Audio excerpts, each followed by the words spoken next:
we have people from the Minnesota area here.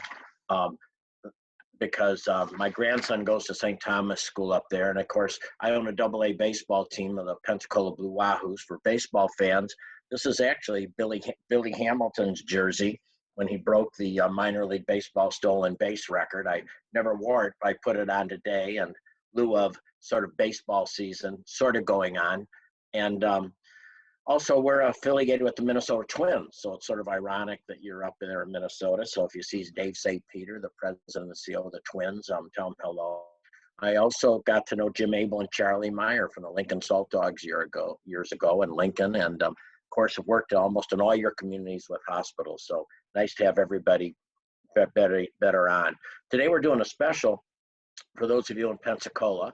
If you drive through the brew-through drive-through, you can get a free copy of either my Busy Leader Handbook, or you can get a free copy of the Vibrant Community Partners, or you can get both. And you do that by going through the drive-through. For those of you that aren't from Pensacola, if you just want to let Abby know your address, we'll drop you both of these books as a thank you for being on this webinar. So we talk about sharpening the saw, and the title comes from, of course, Stephen Covey's work, The 7 Essential Habits of Highly Effective People, which had a huge impact on me. It was probably early 1990s.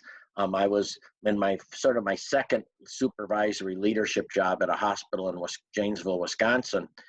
And we didn't have any formal training. We didn't, they assumed you sort of knew it or you figure it out. And around that time, Stephen Covey's book hit #1. And I happened to get a copy of it, and then was lucky enough to actually hear him talk at the time. And that book had a huge impact on me, because it talked about, as an individual, we're always sharpening our saw. And even if you start off with a sharp saw, you still got to sharpen it. Well, the challenge with most of us, and I love the book E-Myth Revisited, and as an author of 10 books, don't think it's easy to start right off the bat recommending other books than mine, 7 Essential Habits, and now I'm into E-Myth Revisited. That was probably the book that we recommend here in Pensacola to every small business leader read. Even before you read any of my books, read that book. I think it's better than my books in many ways, particularly for small businesses. And it talks about the fact that we're so busy working in our business that we don't get a chance to work on our business. And that's certainly true of what I've been going through these last couple of weeks. I think where all our businesses are going through is some of us can't work in our business. We don't have a baseball season. We had a budget this year. By now, we would have brought in a revenue of $2,900,000 would have been our revenue so far for this year. As of yesterday, we brought in $135,000 from sales. Our expenses were going to be about even to our revenue. And so our expenses were going to be about $2,700,000. So we'd have seen a $200,000 profit by this time this year in the baseball season, because you've got a lot of expense up front, then your revenue catches up. As of yesterday, our expenses were $1.7 million because we have fixed staff. So basically, we went from thinking we'd be about $180,000 positive to around, 1.5 million, 1.4 million in the red right off the bat. So, wow, we have no choice. For some of our businesses, we have to work on them because we can't work in them per se like we used to. So that's one company. We have some other hits. So I'm sort of saying I sort of get this. We've had some other hits with our candy store. We shut down Bubba Watson's candy store that we co-own with him because we just couldn't do it safely. With the way even though in Florida here you could still sort of do curbside, just didn't work for us the way that location was. Our bookstore with the YMCA being shut down right now, people work out of home. The bookstore would go maybe from a $600 revenue day to one day we did $9.85. So I think we must have sold 2 smoothies that day. And then of course we have some other businesses. Our coffee shop, our brew through, is actually going up in sales because it's a drive-through, curb through. We're offering meals both at the Blue Wahoos and at the Bodacious shops, and actually the shops are doing quite well, but nowhere to make up that revenue. So we're spending a lot of time working on our business, and I'm spending a lot of time working on me. How do I be better? How do I understand technology and so on? But I do want to start off real quickly talking about what you're doing, what we've done, which includes some of the audit parts, because as a small business, we have vibrant community partners, and that's our startup business. That's where we go out to communities and help them, get better. And gosh, we had a great start of the year. I mean, we had been everywhere. Just in March, I was in Stewart, Florida, Martin County. I was in Randolph County in Elkins, West Virginia. I was in Ross County in Chillicothe, Ohio, just in the 3 weeks of March alone. And things were going really, really well. And of course, then all of a sudden it shuts down. So we're going through this much like many of you. But we're fortunate, and we understand how fortunate we are. Abby brought up the fact that I sold Studer Group really once in 2012 and a second bite of the apple in 2015. I've told people if I would have been in a startup at Studer Group, I probably wouldn't have made it through this, because all my early revenue was on speaking. And then when the first things that got canceled is speaking right now, because I'm getting called from speakers asking me what they should do. They're self-employed, the revenue is gone. So I understand that we're more fortunate than others, but we still got to make some tough decisions just like you are. So what did we do to audit early on? Because there's that early audit before you really know what's going on and have time. Then there's the deeper audit, and I'm going to talk about that. The first audit we did was just like you did, understanding what the heck's going on. How long is this going to last? We sort of slowly was moving our company. Every time it seemed like we thought of something, we had to quit doing it because we couldn't do it, and so on. So we did a talk by entity, how much is going to be impacted, what's going to be impacted, and so on. We made early changes just like you. People that could work at home, we work at home. Slowing down things. Yesterday, we did another pause. We paused a construction project that was going to start at the ballpark in center field because we just had to put expenditures on pause, just like many of you have done. We looked at what we couldn't put on pause. We're in the middle of an apartment building. We can't put that on pause. It just doesn't make sense. But can the construction crew can continue? Will it be delayed? And of course, the big thing on pause is, will we have tenants now that things are sort of changing? So we made those early changes. And then we started doing the audit, which I'm going to talk about in a few minutes here before 12:40, is what are our products? What are products that we should be offering? And we ended up creating some new products. So for example, we couldn't offer inline dining at our cafe anymore. So Nick Varkas, our chef, said, well, why don't we create some more comfort meals? Now, if you know what a pivot that is, and we're talking about pivot, my wife, who really pushed it, she's really the owner of the shops. She is healthy, healthy, healthy. I mean, she hadn't had sugar and white flour and all her olive oil. And and she loves salads, and we still serve salad, but we've changed the menu. So we're serving comfort food dinners, beef brisket, hula Hawaiian chicken, meatloaf. And our chef put those together. And yesterday we did $4,000 worth of meals, which really, even though it wasn't what we normally do, it was about 60 to 70% what we normally do. Now, some days we've done 1,500. What I'm saying is we had to look at our products and what we offered. Sometimes you can, sometimes you can't. We quickly moved up nitro coffee, so we could offer nitro coffee in the drive-through. We didn't have that before. So I think product offerings are something you can do right off the bat. And what can you suspend? What can you not do anymore? We call pivot. A good friend of mine, Vince Sheridan, works for a company in Chicago called Ram Tool Construction Supply Company. Well, construction's pretty much come to a halt. And one of the things that happened to him is one of the big construction companies said, do you have barrels of bleach so we can wash down all our equipment and all our trucks? They've never sold barrels of bleach in their life. But he found some barrels of bleach, and he sold them. So now their company is selling barrels of bleach for people to clear out their trucks. In fact, it's sort of interesting, because then the question goes, how far should we go from our mission? Because, we know mission's important, but I sort of have to look at reality here. Sometimes you might have to get a little away from your mission to do a product or something you normally don't do. Doesn't mean you have to do it forever, but you could. But the reality is, if you don't have some revenue coming in, you won't have a mission. So I think we have to bury our ego a little bit. And sometimes we have to do some things that we normally wouldn't do or wouldn't have think of doing.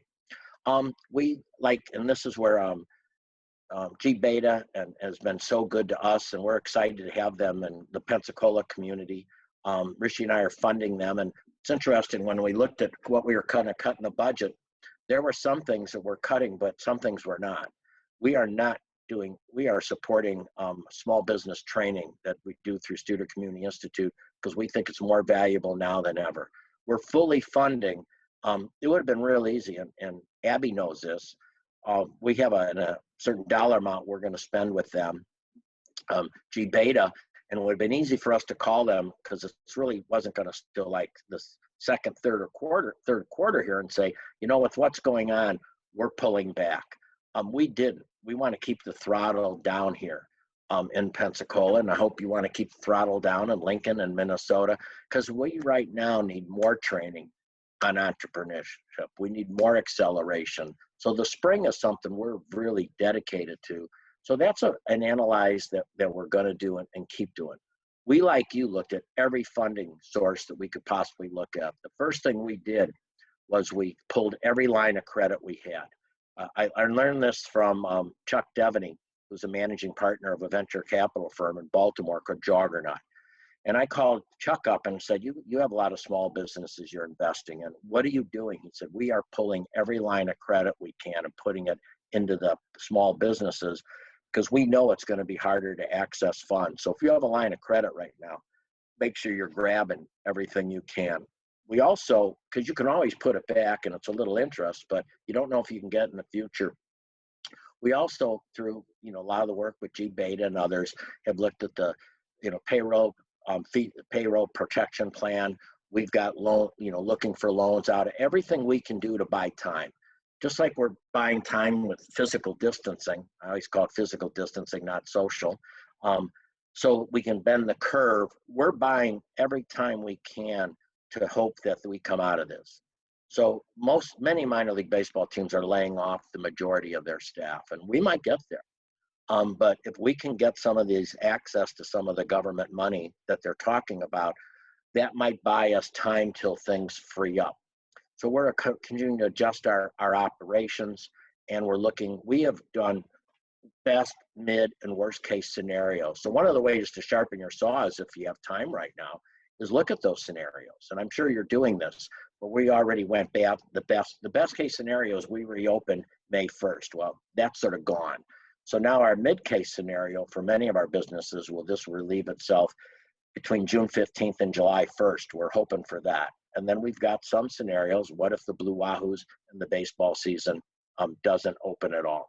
So when I talk about sharpen the saw, I think the first thing we have to sharpen is ourselves. And I told somebody, you're either going to get fatter or thinner during this thing. And I don't know which one I am. The challenge is I'm doing more things physical now than I've ever done, but I get so hungry by doing all this physical stuff. So I'm not sure exactly where I'm at. I'm trying to hold my own. But I think the sharpen the saw has to come with us. And I write a lot of columns on where are we at. As a leader of a small business, you've got to be hopeful. And I was talking to a small business, Mike Arbor, out of Arkansas today, and I was telling him that you have to plan for the worst. And he said, well, Quinn, I'm not a plan for the worst guy. I'm a real optimist. And I said, I'm not saying you can't be an optimist.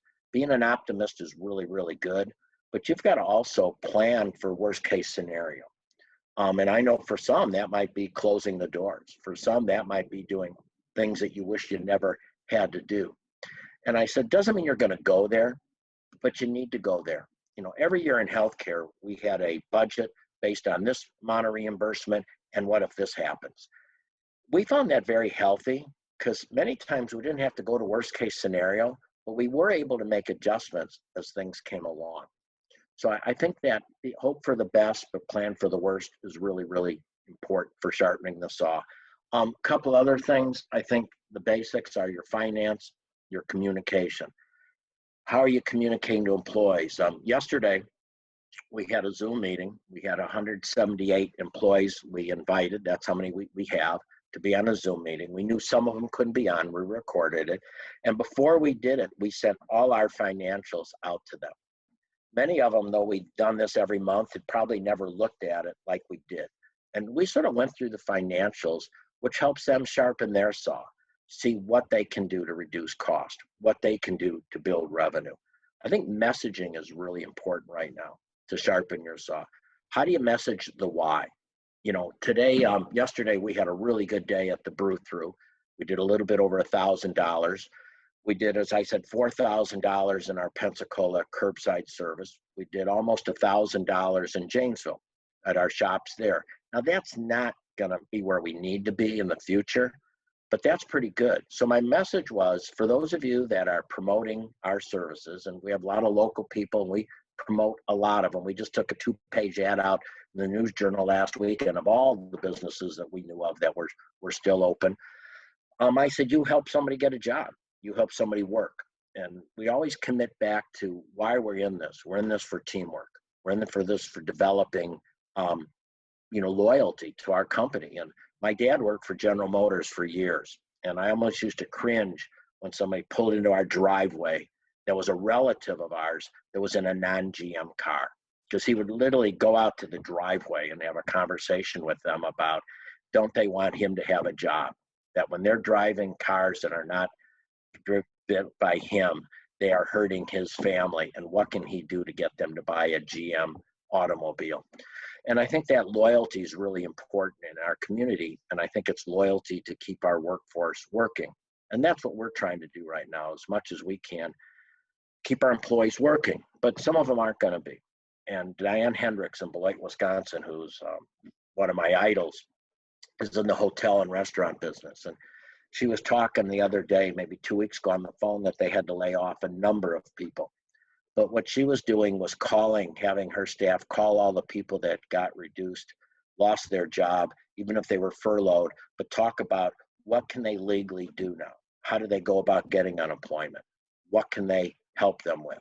Not everyone can do this, but sometimes as an owner of a company, you can help people navigate. You have more leverage with banks than some of your employees will. You might have some more leverage with vendors. We had a situation in a city where the community wasn't, for the people that didn't have a lot of money, didn't have online service. I know, because I was involved, that we helped explain to a company why they should provide free online service to families right now, because if our children are going to learn online, we have to do that. So as a business owner, we can sharpen our saw, but we can help our people that we serve sharpen their saw quite a bit. So let me walk through some audit techniques as we wrap the next 15 or 20 minutes. And again, a lot of you had questions this past week, but here's some things that you can do for, first of all. You can look at your product. Do you need to make changes in your current product? Can you expand some offerings? We're actually expanding some offerings.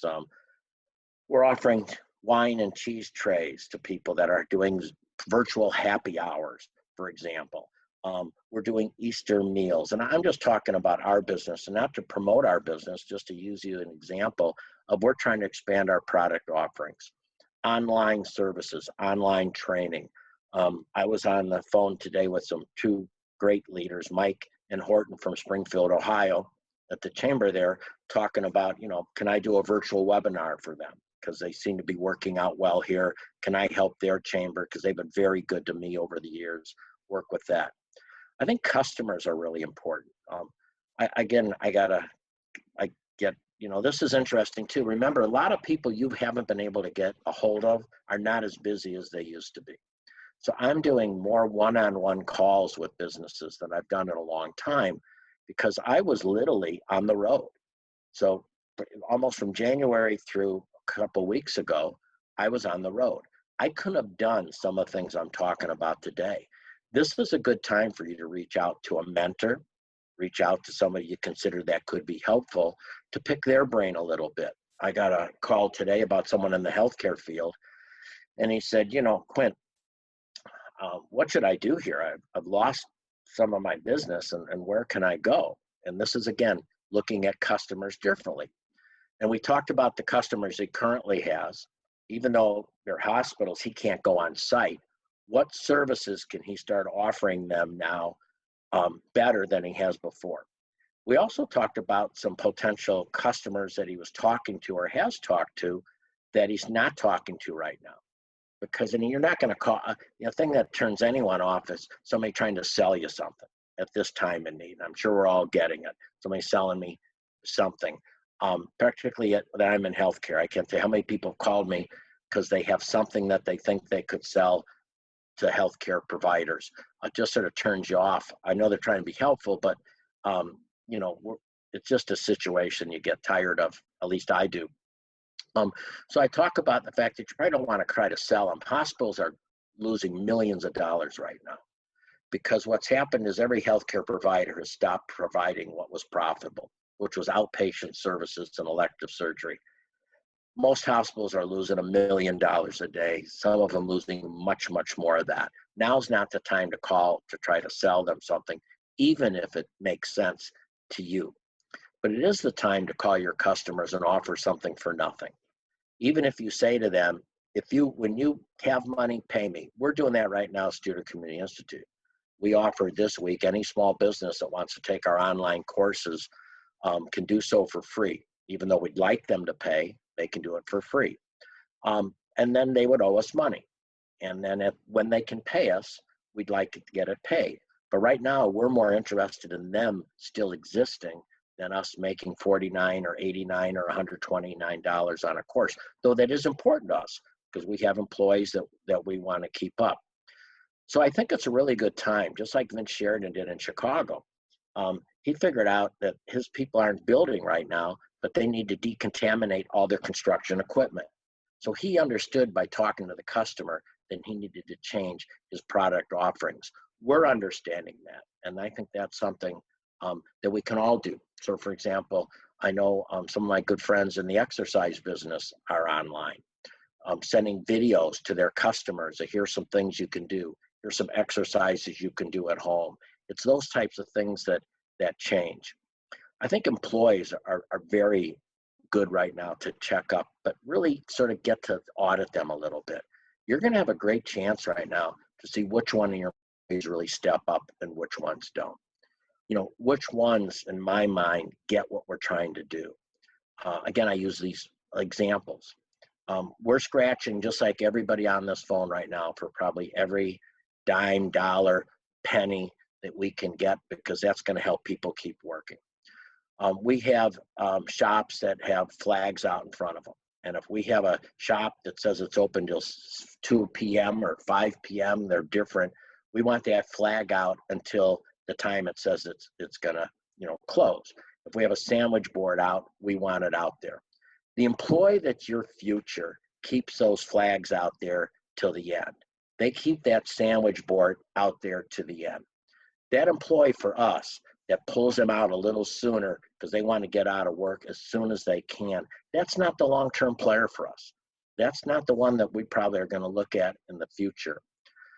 This is a tough thing, but when you're going through a tough environment and you have to reduce employee base, this also gives you a chance to make some decisions that maybe you should have made before. Because in this tight employment market, we were probably hanging on to some people we shouldn't have hung on to.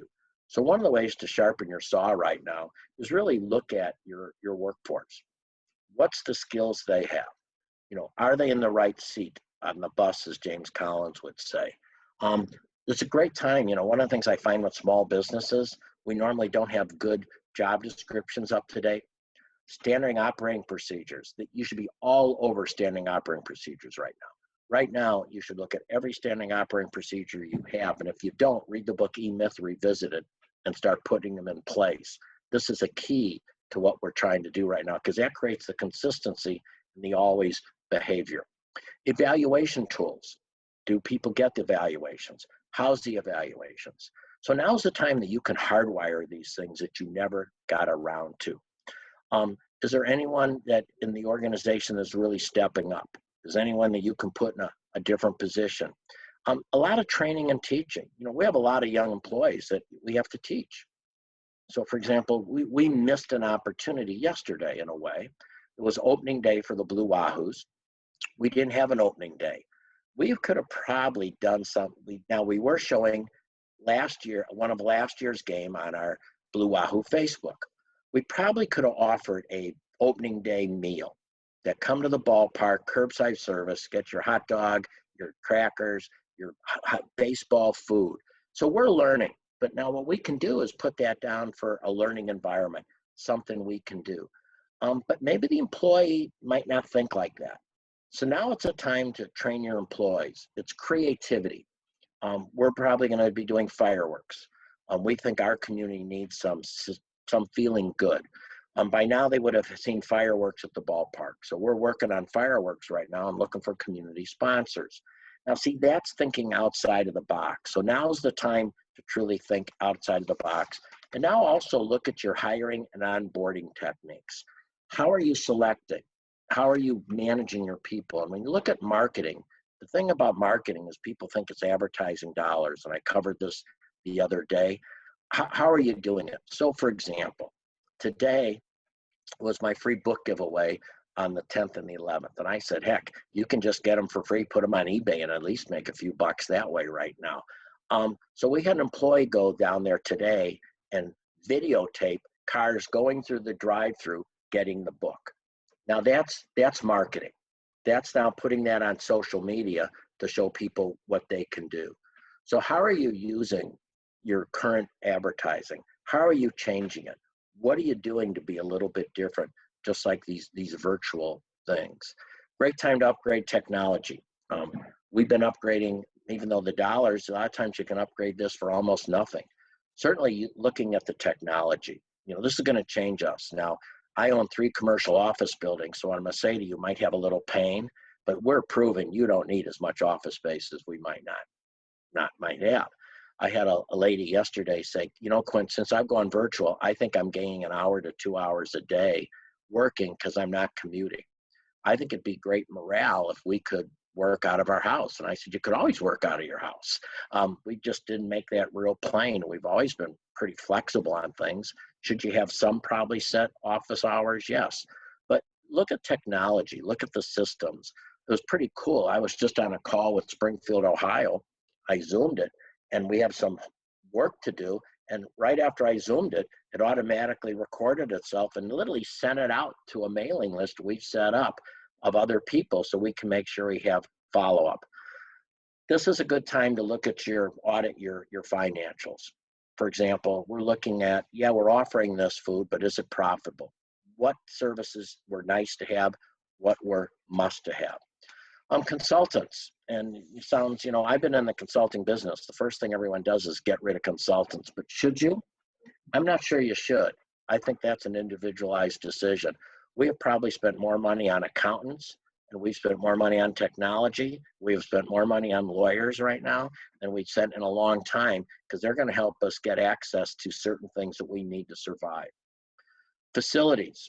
It was sort of cool, without opening day, I went into the Blue Wahoo Stadium the other day, and we had everything was cleaned up, and we're like doing things we haven't done before. We're painting things, and I know not everyone can do this, but we're looking for work that we can give employees that we might not have got to before, whether it's painting, whether it's cleaning, whether it's re-engineering some of our facilities. We're certainly redoing our locker room at the ballpark. So what are you doing with facilities? I think the big need is training.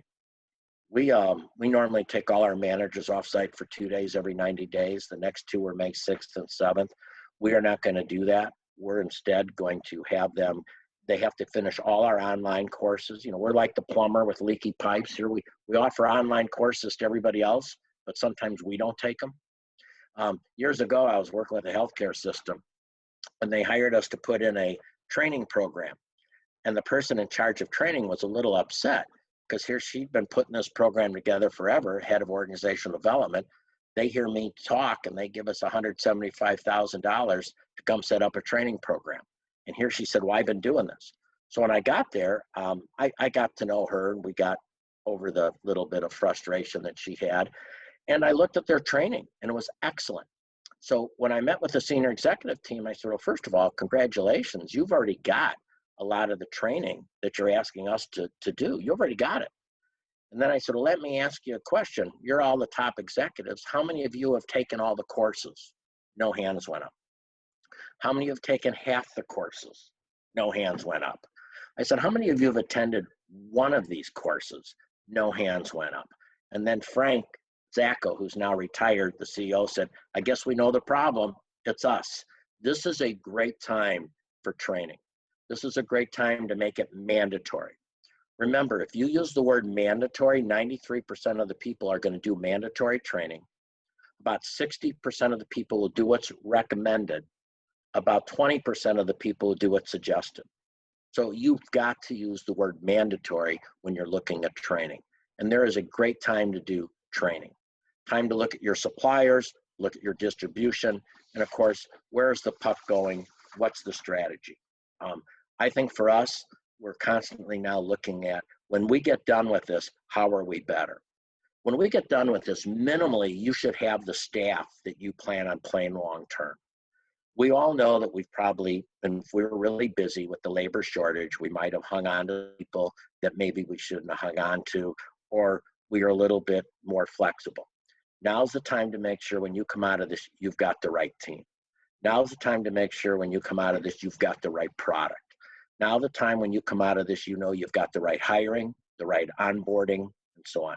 When we come out of this, there should be no old job descriptions. There should be no old standard operating procedures. You should be set. Yesterday, look at what a customer did. A couple days ago, I went to our Studer Community Institute website, and I saw that the spring wasn't on our website. And the spring is also part of Studer Community Institute. So we contacted Gracie and Rachel and that. Now it's on there. We have a spring website, but if people went to Studer Community Institute, they didn't go there. It's a great time to pretend you're a customer. It's a great time to any services you're providing to audit. So when we come out of this, we should have the customer's perspective. When we come out of this, we should know financially what's a nice to have and what's a must have. When we come out of this, we should know really well what our banking relationship is, what consultants have stepped up, what attorneys have stepped up. So I'm very confident. Now, when God closes one door, he opens another, but they're hell in the hallways. And there's no doubt that when we come out of this, there's going to be damage. You know, there's no doubt. We're not in, you know, people say to me, well, Quint, wait a minute. Hospitals got to be, even though it's rough, look at how busy they are. And I say, yeah, and they're losing like crazy. Well, there's going to be some people that win. There's going to be some companies that have product. There's going to be some company that comes out quickly. I get that. But I think 90% of it are going to come out with some collateral damage. We're going to have some financial, I know for us, we're going to have major financial challenges coming out of this. I know when you own property and people are paying rent, that's going to be a damage. So the question is, we're going to come out more damaged, but are we come out better? And people ask me, I had a fella again this morning say, Quint, I'm looking for a leadership book. What should I read? And I told him to read the new book by Eric Larson about Winston Churchill, the first year of World War II. And before the United States entered it, it was a little, not exactly like this, but it was, they had getting bombed. They didn't know when it was going to end. It seemed like it was going on forever. Every single night, boom, more explosions. They don't know when it's going to end. They don't know how it's going to end. We sort of know how. Sadly, we're going to lose some people, but we do know it's going to end. We do know eventually we'll slowly go back to where we were. Not exactly back, but we'll be better at hygiene, better at cleanliness. We'll be sharper than we were. And we're going to have some damage. You know, even though the Britain came out not losing the war, they still had damage, and everybody had damages in this. But again, you come out better. And our goal of Sharpen the Saw is literally not come out of this worse, that we can come out of it better. We come out learning a lot of skills. We can come out of it being better prepared, and we can certainly come out with better training, better processes, better technology, and better service. So we have a few questions. Abby, you want to go to some of the questions? Yeah, absolutely. Thank you so much, Quint. Just a reminder to everyone, if you do have specific questions, there's a Q&A chat box down at the bottom. Please feel free to plug those in and we'll get to it.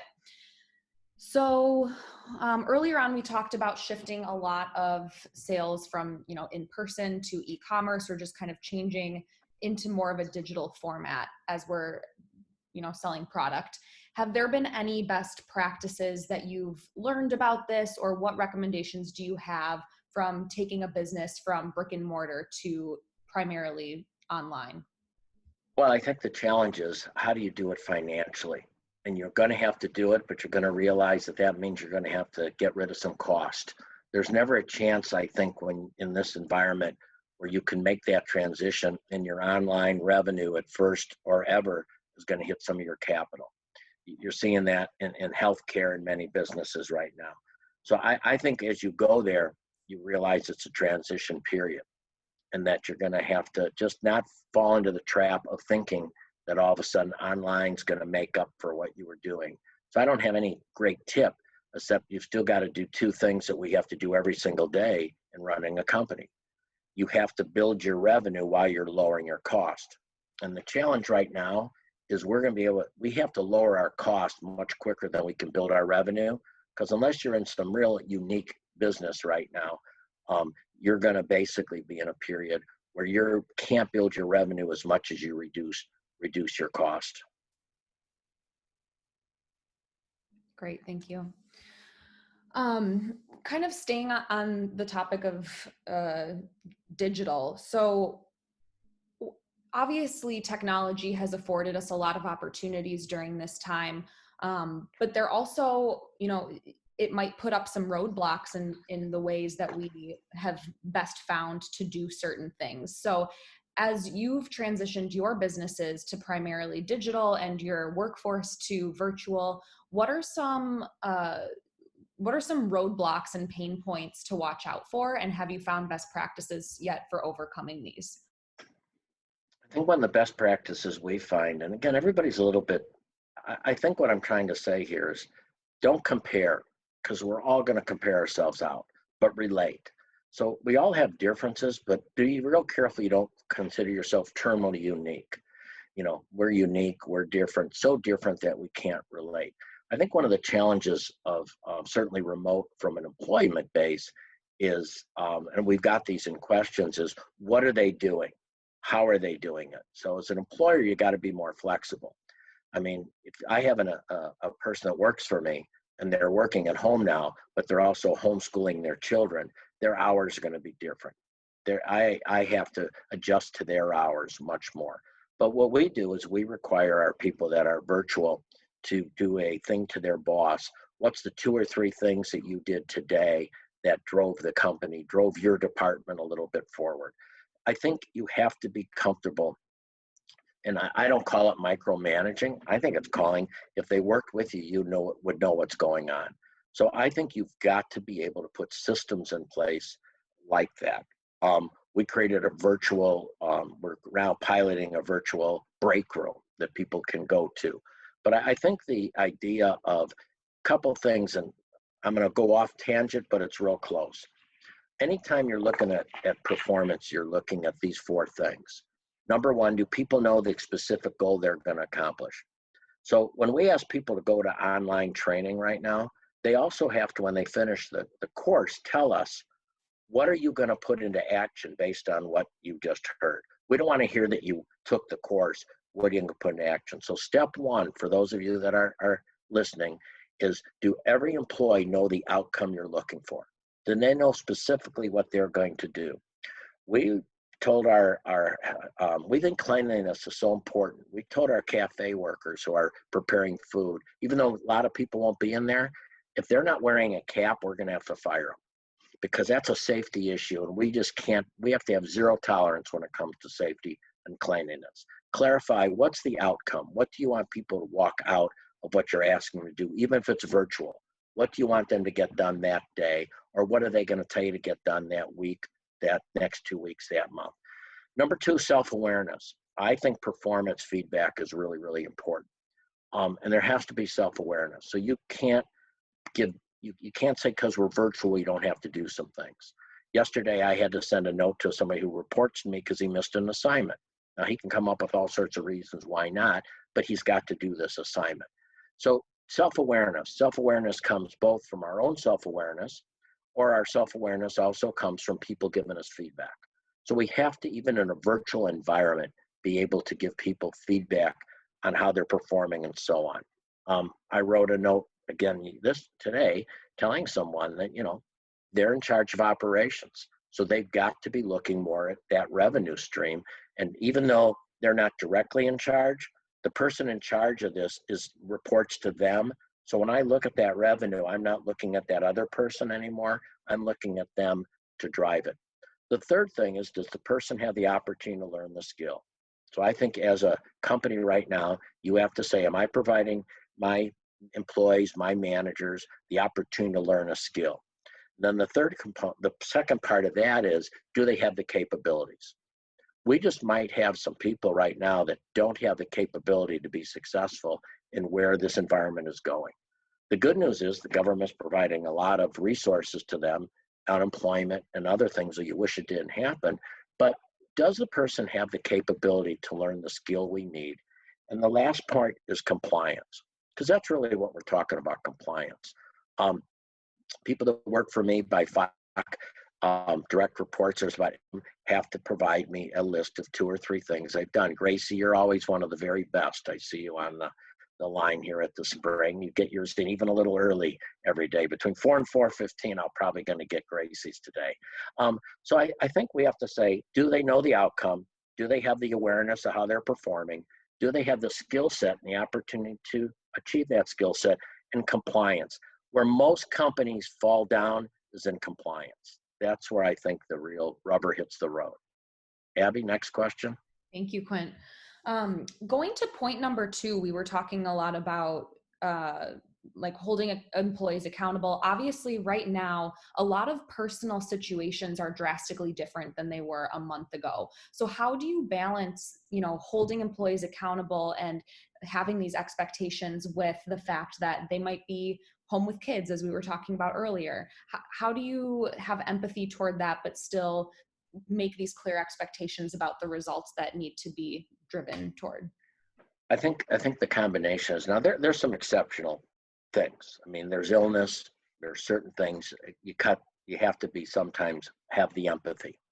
I told a story the other day, years ago when I was in Wisconsin, a lady who was a manager of one of the departments had a newborn child, and then she went through a divorce almost immediately after the child. We had to give her a lot of slack for a while we put this whole thing together. I get that. We have an employee right now whose mother just got diagnosed with stage 4 cancer. What's his goal right now? To be supportive of his mother. So I am never saying that she should not be a human being. But I'm also saying that people still have to, at least 99%, have to achieve the outcomes. I think where the flexibility comes in is when they're going to have to be flexible on hours. They're going to have to be flexible on what they can do and can't do. That's where your flexibility comes in. I understand today that certain people that used to be able to provide stuff during the day won't be able to provide it during the day because they're doing online teaching. And this is even tougher because they can't get anyone else to come in because of the virus. So I think you stay tight on the outcomes, but you get flexible on how they're going to achieve those outcomes. That's great. We have 2 questions that have come in from people who are saying, you know what, I actually feel like I have less time right now to work on the business. So I actually have a quick poll that I'm going to launch, and we'll answer that question afterwards. But please just answer this quick poll. Have you found that you have more or less time to work on the business? And then we're going to dive into a specific question around that. But in the meantime, while everyone is filling that out, maybe we can do this quick question from Cheryl. Should you discount your normal service rates during this time, if possible, to continue working, or establish or pivot into new ones to cater to the current environment? I think you have to do what fits you. I think you have to look at pricing. I don't like ever reducing pricing. I'm willing to delay payments. So, for example, I own a small company that provides services right now. We know that the services that we offer, and this is not in Pensacola, this is actually a equipment company, a technology company. We offer services, and we know that right now the people we offer services to are financially hurting, but we still think they would benefit from our service. But we're going into situations and say, our service helps you reduce your expense, will actually help them maximize their collections. But we also know that right now you don't have the money to pay us. But why don't you let us come in, provide this service, and then you can pay us on the back end when you show the effect of what we're providing. So I'm always trying to not, I think once you start reducing pricing, and I get it, it's hard to ever bring it back up, but I'm more than willing to be flexible if I can. Some people can't be flexible on things like when. So here's an example. We have a tenant that will say, Quint, gee, can you forgive 2 months rent? No, we can't forgive 2 months rent. But I'll tell you what we'll do. We'll extend your lease. So you have a 5-year lease right now. If you will extend it after 5 years, we'll put it on the back end, not the front end. I think it's that type of flexibility that you're looking for. So yeah, I think there's pricing you look at, but I try to mainly look at the terms of the pricing versus reducing the price. Awesome.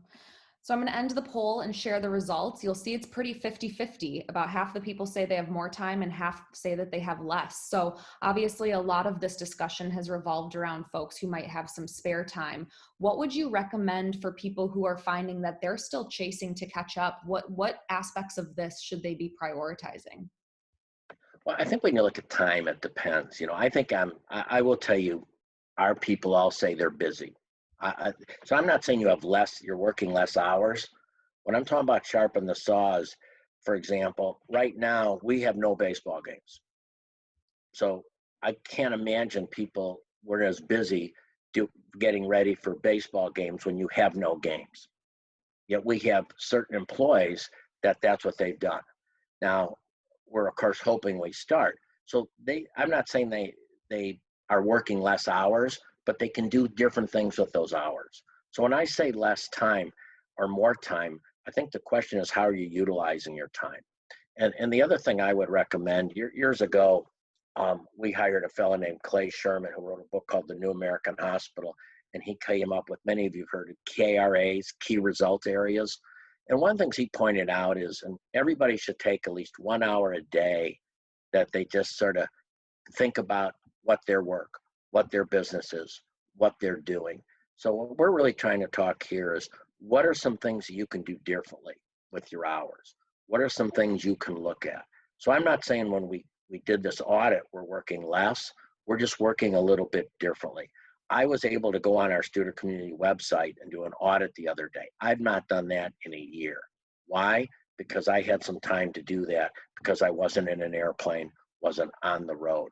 But we're always going to have a full plate. Let me close with this, Abby. One of the big things I've always felt is people say, I have a full plate. One of my favorite books, The Road Less Traveled, says, life is difficult. Once we accept it's difficult, it's not so difficult. If you're one of the 126 participants that are on this webinar right now, you have a full plate. What I've learned is high performers are always out to learn. If you want something done, you go to your busiest, highest performer, because they'll get it done. I don't know who's on here who works with me, but I guarantee you who's listening to this webinar right now is probably my best employees in my organization. Best employees figure out how to do it. I own a minor league baseball team. The best athletes are the ones that are on the field the quickest. So we're always going to have a full plate. The question is, what's on that plate? And leaders are buffet people. Have you ever had a project and you're working like crazy and you think, whew, as soon as I get that project done, I'm going to have a little more time? You won't. Because if you're a high-performing person, you will find something else to put on that plate. Leaders are buffet people. They fill up their plates, and when something gets up, they fill it up again. So first of all, realize you're always going to have a full plate. The question is, how smart can you be on what's on that plate and to what portion everything is on that plate? And I want to thank you, Abby, for what you do, your company does. We're excited to partner with you here in Pensacola, and thank all these people out there that I know this is a struggle. I know this is difficult. Those who move through this will end up being better than ever before. So thank you. Thank you so much, Quint.